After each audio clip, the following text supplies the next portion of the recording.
میں ہوں سلمان رشید اور یہ ہے ایک مسافر کی دنیا۔ کل ایک صاحب سے ملاقات ہوئی، بات چیت تو ادھر ادھر سے شروع ہوئی، پھر وہ کہنے لگے، کچھ مجھے شک تھا کہ بات جائے گی اسی طرف، کیونکہ کوئی تھوڑی سی پہلے ریسرچ کر لی تھی اس بندے کے بارے میں، تو کہنے لگے کہ جناب کون سا نظام آپ کا خیال ہے یہاں پہ چل سکتا ہے پاکستان میں؟ تو میں نے کہا کہ جناب میں تو اے پولیٹیکل آدمی ہوں، مجھے کیا پتہ کون سا نظام چلے گا۔ تو کہنے لگے کہ اسلامی نظام جو ہے نا وہ سب سے اچھا ہے۔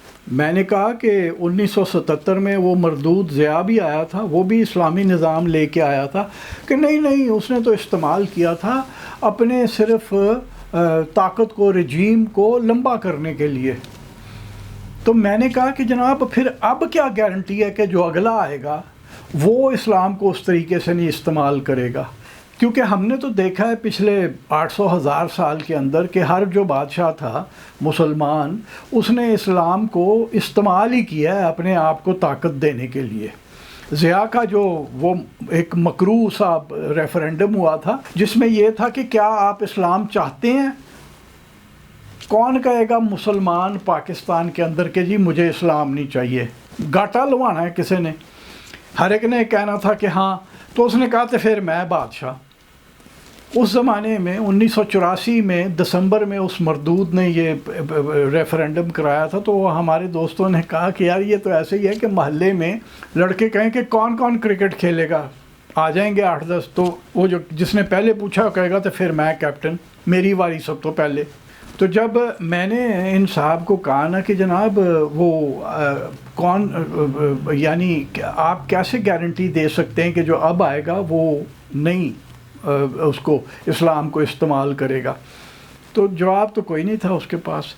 پھر میں نے ایک سیدھی سی بات پوچھی، میں نے کہا جی دنیا کے ایماندار ترین ملک، ویسے تو نیوزی لینڈ کا نام بھی لینا چاہیے تھا لیکن اسکینڈینیویا کا میں نے لیا، فن لینڈ، سویڈن اور ناروے، کہ یہ دنیا کے، اور جرمنی، ایماندار ترین ملک ہیں۔ احساس ذمہ داری ان کے شہریوں میں کوٹ کوٹ کے بھرا ہوا ہے، ایمانداری ان میں کوٹ کوٹ کے بھری ہے۔ تو میں نے کہا کیا وہاں اسلام نافذ ہو گیا؟ کہ نہیں انہوں نے سب اسلامی اصول اپنا لیے۔ پھر اس نے انگلی پہ گننے شروع کر دیے کہ یہ اسلامی اصول اس نے اپنا لیے۔ تو میں نے کہا کہ جناب تو کیا اسلام سے پہلے یہ اصول نہیں تھے؟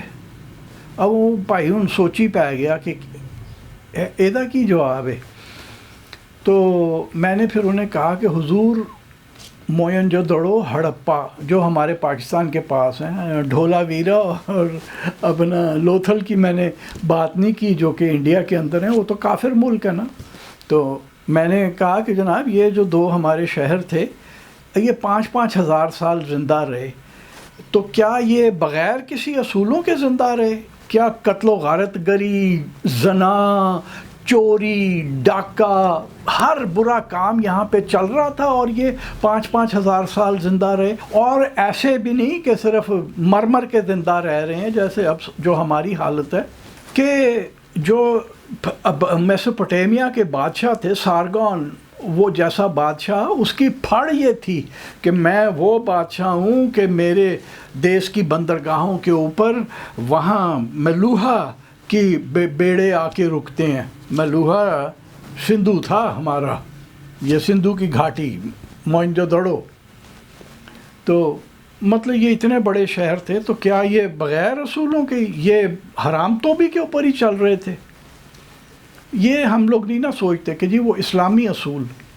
پھر میں نے اسے ذرا ٹیکسلا کی بھی ایک مثال دی کہ اگر آپ پڑھ لیں تو جو الیگزینڈر کے ساتھ آئے تھے ان کو اس میں لکھنے والے بھی تھے بہت سارے، تو انہوں نے جو لکھا، اور اس سے میگاستھنیز جو کہ الیگزینڈر کے مرنے کے 20 سال بعد یہاں پہ سفیر بن کے آیا چندر گپت موریہ کے دربار میں، اور ٹیکسلا بھی آیا اور ان فلسفیوں سے بھی ملا جنہوں نے الیگزینڈر سے ملاقات کی تھی۔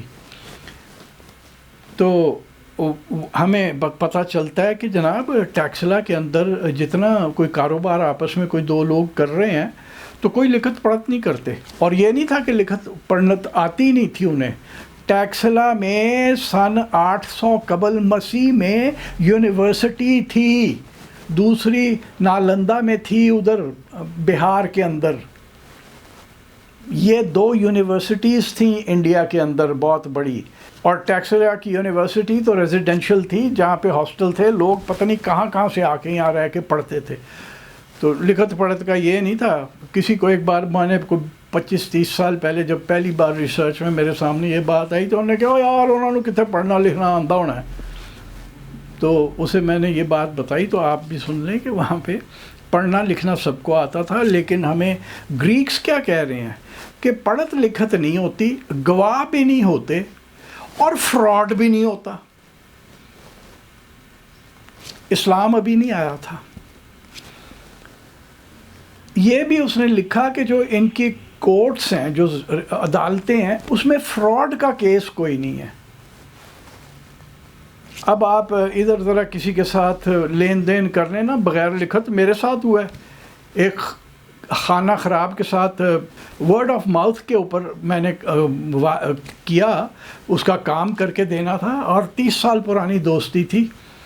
تو آدھے پیسے تو اس نے ایڈوانس کر دیے کہ میں کام کر دوں، جہاز کا ٹکٹ بھی بھیج دیا، میں وہاں بھی پہنچ گیا اس کی جگہ پہ. جب باقی پیسے دینے کا وقت آیا کہتا میں تو نہیں دوں گا، کوئی پیسہ نہیں ہے، دفع ہو جاؤ. تو ہمارے یہاں تو اب یہ حالات ہیں.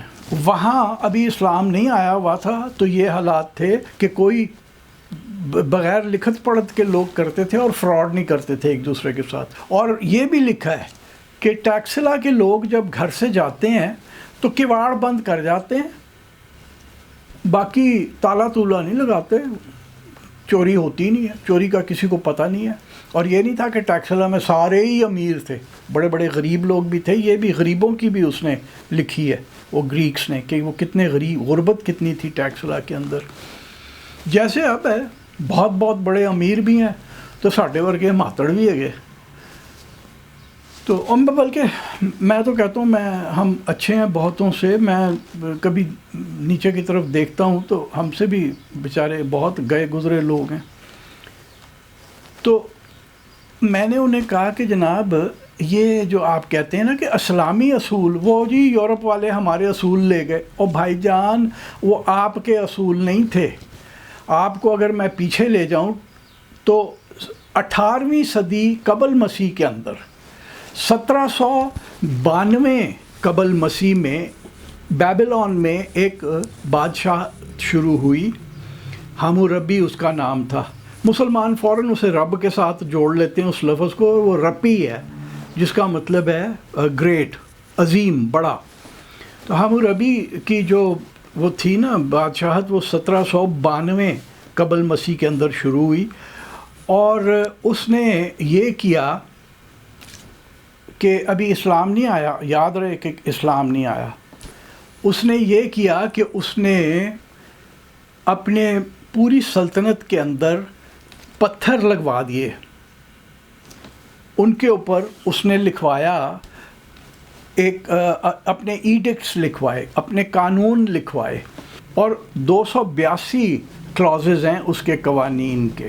اس میں اس نے کوئی آسپیکٹ نہیں چھوڑا زندگی کا کہ جو اس نے کور نہ کیا ہو. کہ اگر آپ غریب کا مال کھائیں گے تو آپ کی یہ سزا ہے، کسی کا ڈنگر چوری کریں گے تو آپ کی یہ سزا ہے، کسی کے پشو کو آپ ٹانگ توڑ دیں گے یا آنکھ نکال دیں گے تو آپ کی یہ سزا ہے، بیوی کے یہ آپ نے اس کو دینا ہوگا حق مہر، یا طلاق ہو جائے گی تو یہ دینا ہے.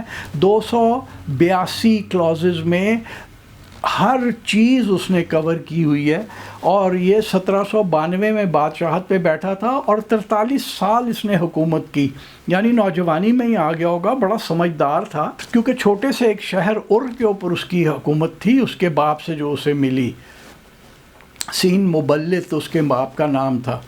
اور جب یہ مرا، جو اس نے سلطنت پیچھے چھوڑی، پورا بیبلون، پورا عراق اور فارس کا بھی کچھ حصہ جو تھا وہ اس کی سلطنت میں تھے. تو یہ بڑا بادشاہ تھا. اس نے یہ اپنا وہاں لکھ کے گیا، اور اپنے اس میں جو پریفس ہے اس کے یہ ایڈکٹس کا، یہ جو 282 کلازز وہ لکھوا رہا ہے، اس سے پہلے وہ لکھتا ہے کہ میں ایک اچھا بادشاہ ہوں، اور میں اپنی رعایا کے لیے اچھائی چاہتا ہوں. اس نے کہیں یہ نہیں کہا کہ میں پیغمبر ہوں. اور نیچے آ جائیں، اپنا مہاراجہ اشوک، مطلب کتنی بڑی سلطنت تھی، پٹنہ سے لے کے تو ہرات تک، ادھا افغانستان اس کے سلطنت کا حصہ تھا، پورا پاکستان یا کم سے کم شمالی پاکستان تو تھا ہی. سندھ میں بھی ہلکا پھلکا ان کا اثر تھا موریوں کا. آپ کو مہاراجہ کی ایڈکٹس جو اس نے لکھوائے ہیں، اور اس میں بھی یہی انسانیت کی باتیں ہیں کہ ماں باپ سے اچھا سلوک کیسے کرنا ہے، کسی کے ساتھ لین دین کیسے کرنا ہے، یہ سب باتیں ہیں. ایک وہ اپنے وہاں پہ ہے مانسیرا کے پاس، اور دوسری مردان کے پاس ہے. یہاں ابھی اسلام نہیں آیا تھا لیکن باتیں اصول کی ہو رہی تھیں. تو بھائی یہ اسلامی اصول نہیں ہے جو کچھ تم سے چوری کر کے لے جا کے اس نے اپنے وہاں نافذ کر لی، اور چوری کر کے لے گیا تو تہاڈے کول تو پھر کچھ رہا ہی نا تائیں تے تسی اننے خانہ خراب بن گئے ہو. وہ بھائی وہ اسلامی اصول نہیں تھے، وہ انسانیت کے اصول تھے، وہ ہمیشہ سے تھے. موئنجو دڑو اور ہڑپا 5-5 ہزار سال زندہ رہے تو انسانیت کے اصولوں کے اوپر چل کے زندہ رہے. انہیں کسی نے آ کے یہ اس قسم کی تبلیغ نہیں کی جیسے آج کل یہ لگے ہوئے ہیں. اور پھر ہم نے دیکھ لیا کہ ضیاء نے کیا کیا. اچھا بھلا دیس چل رہا تھا، اچھے بھلے ہم مسلمان تھے، ہم کسی کو ڈرامہ کر کے نہیں دکھاتے تھے کہ ہم نماز پڑھ رہے ہیں، او میں نماز پڑھ کے آنا وہاں. اب ہماری یہ منافقت ہی نہیں ختم ہوتی، ہم تھکتے ہی نہیں ہیں یہ بتانے سے کہ جی میں نماز پڑھ کے آیا، میں نماز پڑھ کے نکلا، میں نماز پڑھنے کو جا رہا ہوں. اور بھائی عبادت جو تیری ہے نا وہ تیرے اور رب کے بیچ ہے، اس کو چھوڑ دے. تو نہ اس کا اتنا پرچار کرو، نہ اس کی توہین کرو، یہ توہین ہے عبادت کی. حضرت علی، مولا علی کی باتیں ویسے خوب تھیں. ایک بار انہوں نے یہ بھی کہا تھا کہ اپنی عبادت پر گھمنڈ کرنے سے برا کوئی زہر نہیں ہے. تو یہ ہم کرتے ہیں. پھر یہ صاحب مجھ سے پوچھنے لگے کہ جی اچھا پھر آپ کا کیا خیال ہے کہ کس طرح لایا جائے اسلامی طریقہ. تو میں نے کہا بھائی جان میں کوئی اسلامی اسکالر نہیں ہوں. نہیں آپ بڑے ہیں. اس نے کہا یہ کوئی کھچ مارے تو میں انہوں کتے پھساواں. تو میں نے کہا بھائی جان جاوید غامدی صاحب امریکہ میں ہیں، انہیں تو بھگا دیا نا کیونکہ ٹھیک بات کرتے تھے. میرے دوست جہانگیر محمود ہیں یہاں پہ، میں انہیں اصلی اسکالر مانتا ہوں. وہ اسکالر نہیں جو آپ کو 150 فٹ اونچی حوروں کی لغویات سنا رہا ہے. اور دوسرا ایک اور ہے یوریا صاحب، وہ کوئی اور ہی الاپ اس کا ہوتا ہے. تو جو اصلی دین کو جاننے والے لوگ ہیں، جو ریسرچر ہیں، جنہوں نے کام کیا ہے دین کو جاننے کا، اور بھائی ان سے پوچھو. ہمارے جیسے لے پرسن سے پوچھ رہے ہیں کہ جناب کیا ہے کہ کیسے وہ ہم نے وہ کرنا ہے. تو قصہ مختصر یہ ہے کہ ہم پڑھتے کچھ نہیں ہیں. یہ جو آپ کتاب کا کور دیکھ رہے ہیں یہ میری کلیکشن میں ہے، پیچھے رکھی ہوئی ہے. اور ایک حموربی کی بایوگرافی بھی ہے جو بڑی ویل ریسرچڈ ہے. یہ کتاب حموربی کے وہ جو 282 ایڈکٹس ہیں اور اس میں سارے درج ہیں. اس کے اندر ایک پریفس میں اس کی مختصر سی ہسٹری بھی دی ہوئی ہے، اور آخر میں ان سب جو یہ ایڈکٹس ہیں، یہ جو 282 کلازز ہیں، ان کے اوپر ایک کامنٹری بھی ہے. تو وہ چونکہ اس نے نہیں پڑھی، اسے تو یہ نہیں پتا کہ یہ باتیں پہلے ہو چکی ہیں. اور حموربی حضرت موسیٰ علیہ السلام سے 300-350 سال پہلے گزر گیا تھا. حضرت موسیٰ نے جو 10 کمانڈمنٹس دیں یا اور جو انہوں نے قانون سازی کی، وہ بھی اسی بنیاد کے اوپر کی جو حموربی کر گیا تھا. حضرت موسیٰ تو خدا کے پیغمبر تھے، حموربی ایک عام بادشاہ تھا جو کہتا ہی نہیں تھا کہ میں کوئی پیغمبر ہوں یا کیا ہوں. وہ اپنے آپ کو ایک اچھا بادشاہ گردانتا تھا. تو اب مجھے یہ شک پڑ رہا ہے کہ شاید کوئی ایک موو چل رہی ہے کہ ایک پارٹی اسلامی بناؤ جو کہ کہے کہ جی ہم اصلی اسلامی نظام لے کے آئیں گے، اور جیسا کہ افغانستان میں ہے. میرا خیال ہے اس کو وہ اصلی مانتے ہوں گے کہ ساروں کو بند کر دو، ہر ایک کو کوڑے مارو، کوڑے مار مار کے مسیتاں چواڑو لوکاں نو زبردستی۔ گھر سے نماز پڑھ کے کوئی نکلا ہے، وہ آپ نے جاتے ہوئے دیکھا مسجد کے پاس سے اسے مار مار کے پھر اندر گھساؤ، دوسری نماز پھر پڑھواؤ۔ یہ نہیں پوچھنا کہ ہندو مسلمان سکھ عیسائی کیا ہے، وہ اندر گھساؤ اسے۔ تو وہ والا اسلام انہوں نے لانا ہے یا کون سا ان کا آئیڈیل ہے؟ پھر پاکستان کے اندر ہم سنی ہیں میجورٹی میں، اور غریب بیچارے شیعہ بھی ہیں، تھوڑے سے بہائی بھی ہیں، وہ بھی تو اپنے آپ کو مسلمان کہتے ہیں۔ احمدی جو لوگ ہیں وہ اپنے آپ کو مسلمان کہتے ہیں۔ قانون آپ کا جو بنا بھٹو نے ملوں سے ڈر کے بنایا تو وہ انہیں کافر قرار دے دیتا ہے، لیکن وہ اپنے آپ کو کہتے ہیں۔ اور میں ان سے کہتا ہوں کہ جی اگر آپ خدا کو مانتے ہیں تو یہ خدا پہ چھوڑیں، اس نے طے کرنا ہے کہ کون مسلمان ہے اور کون نہیں ہے۔ تو جب یہ سب ہو رہا ہوگا تو کون سا اسلام یہاں پہ نافذ ہوگا، شیعہ اسلام یا سنی اسلام؟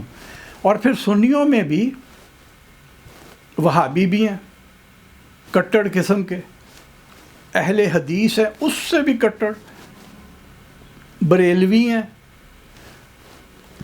وہ کون سا اسلام آئے گا؟ پھر جب ایک طے ہو گیا کہ جی یہ والا آئے گا، تو اس میں وہ کس مدرسے والا اسلام آئے گا؟